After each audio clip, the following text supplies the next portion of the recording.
Hello மக்களே, வணக்கம். Welcome back to my channel. இன்றைக்கி என்ன வீடியோன்னு சொல்லிட்டு பார்த்தீங்கன்னா, இன்றைக்கி வந்து எண்ணத்தை நம்ம எப்படிலாம் நான் வந்து நேர்மறையாக வச்சுக்கணும், எதிர்மறையாக வச்சுக்கூடாதுன்னு சொல்லிட்டு தான் உங்கள்கிட்ட ஷேர் பண்ண போகிறேன். அதுக்கு முன்னாடி நீங்கள் எல்லாம் ரொம்ப நல்லா இருப்பீங்கன்னு சொல்லிட்டு நான் ரொம்ப நம்புகிறேன். நானும் ரொம்பவே சூப்பராக இருக்கேன். வாங்க வீடியோக்குள்ளே போய் பார்க்கலாம். ஃபஸ்ட்டு என்னென்னு பார்த்தீங்கன்னா, நம்ம ஒரு விஷயம் செய்கிறோன்னா அது வந்து நம்ம வந்து அப்படி நடந்துடுமோ இப்படி நடந்துடுமோ சொல்லிட்டு நெகட்டிவாக எப்போவுமே திங்க் பண்ணக்கூடாது. பாசிட்டிவாக திங்க் பண்ணணும். நம்ம நல்ல எண்ணங்கள் இருந்தால் நம்ம அந்த எண்ணம் வந்து செயலாகும். அதனால் எப்போவுமே நம்ம வந்து என்ன நினைக்கிறோமோ அதை தான் நம்ம ஆகும்னு சொல்லிட்டு ஃபஸ்ட்டு மனசில் வச்சுக்கோங்க. அதனால் நல்லதாக நினைப்போம், நல்லதே நடக்கும். எப்போவுமே நம்மளுக்கு நல்ல எண்ணங்கள் மட்டும் ஜாஸ்தி வேணும். செகண்ட் ஒன்று என்னன்னு பார்த்தீங்கன்னா, நம்ம எல்லாத்துக்கும் நன்றி சொல்லணும். நன்றி உணர்வோடு இருக்கணும். பார்த்தீங்கன்னா ஃபஸ்ட்டு நம்மக்கிட்ட இல்லைன்னு சொல்லக்கூடாது. இருக்குது, நம்மக்கிட்ட இருக்கிறதுக்கு நன்றி. ஒரு ₹1 இருந்தாலும் சரி, கோடி ரூபாய் இருந்தாலும் சரி, அதுக்கு நன்றி சொல்லணும். நம்மளோட இல்லாதவங்க எத்தனையோ பேர் இருப்பாங்க. அதனால் நாமளும் நல்லா தான் இருக்கோம்னு சொல்லிட்டு நம்பிட்டு எல்லாத்துக்கும், பிரபஞ்சத்துக்கு, கடவுளுக்கு, முருகருக்கு எல்லாருக்கும் நன்றி சொல்லுங்க.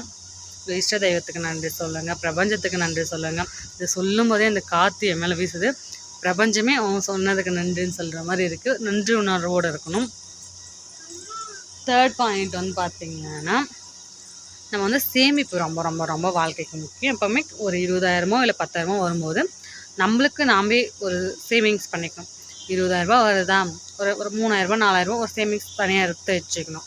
அதை விட்டுட்டு ஃபுல்லும் செலவு பண்ணிவிட்டு அப்புறம் என்கிட்ட இல்லைன்னு சொல்கிறதுக்கும் என்கிட்ட ஒரு ₹50 இருக்குது நான் சொல்லிட்டு கை இருப்பு வச்சுக்கிறதுக்கும் எவ்வளவோ டிஃப்ரெண்ட் இருக்குது இல்லையா? அதனால் சேவிங்ஸ் ரொம்ப ரொம்ப ரொம்ப ரொம்ப வாழ்க்கைக்கு முக்கியம்.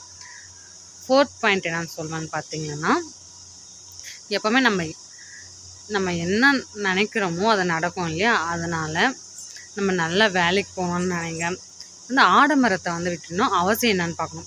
இப்போ ஒரு ₹10,000 கொடுத்து ஒரு ஃபோன் வாங்குறோன்னா அதை நம்மளுக்கு திரும்பி காசு வருமானு பார்க்கணும். அதில் காசு போட்டால் வருமானு சொல்லிட்டு பார்க்கணும். அப்படி இல்லையா, நம்ம வந்து அந்த ஃபோன் வாங்குறத விட்டு எதனா நகை வாங்கிக்கலாம் இல்லைங்களா? இல்லை வந்து நம்மளுக்கு இதெல்லாம் போட்டால் டபுள் ஆகும். அந்த மாதிரி விஷயத்தில் போடணும். பேங்க்கில் போடலாம், போஸ்ட் ஆஃபீஸில் போடலாம், நகை வாங்கலாம், வெள்ளி வாங்கலாம், அந்த மாதிரிலாம் வந்து வாங்கலாம்.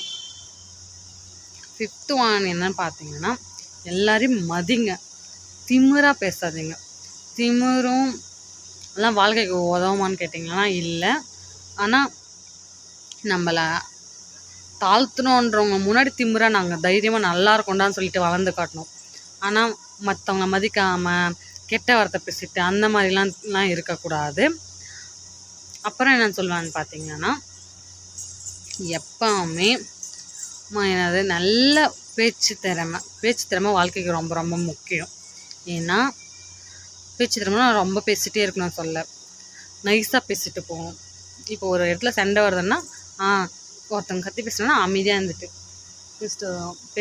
பேசாமல் சரிங்க, அவங்க தப்பாக அவங்க வந்து நமக்கு சண்டைக்கே நம்மளை கூப்பிட்டா கூட சரிங்க, சரி நீங்கள் சொல்கிறது கரெக்டாக கூட இருக்கணும், விலைக்கு வந்துடணும். அவங்கக்கிட்ட போய் மல்லு கட்டக்கூடாது.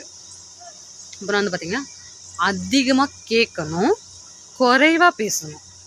அதுதான் ரொம்ப ரொம்ப முக்கியம். வாழ்க்கைக்கு அமைதி ரொம்ப ரொம்ப முக்கியம். ஒரு இடத்துல சண்டை வருதுன்னா நான் அமைதியாக இருந்தால் அந்த சண்டை வந்து முடிஞ்சிடும். அதே பேசுனா சண்டை வந்து ஜாஸ்தி தான் ஆகும். அதனால் வந்து பார்த்திங்கன்னா, இந்த டிப்ஸ்லாம் ஃபாலோ பண்ணிங்கன்னா நம்ம வந்து வாழ்க்கையில் நல்லா நமக்கு நிம்மதியான வாழ்க்கை கிடைக்கும்னு சொல்லிட்டு நான் சொல்கிறேன். உங்களுக்கு பிடிச்சிருந்துச்சுன்னா கமெண்ட் பண்ணுங்கள். உண்மையாக இருந்துச்சுன்னா ஆமான்னு சொல்லிட்டு கமெண்ட் பண்ணுங்கள். இந்த வீடியோ எல்லாருக்கும் பிடிக்கும்னு நான் நினைக்கிறேன். பிடிச்சவங்க சப்ஸ்கிரைப் பண்ணிக்கோங்க, லைக் பண்ணுங்கள், ஷேர் பண்ணுங்கள். தினமும் நம்ம வீடியோ ஷார்ட்ஸ் போட்டு இருக்கோம்.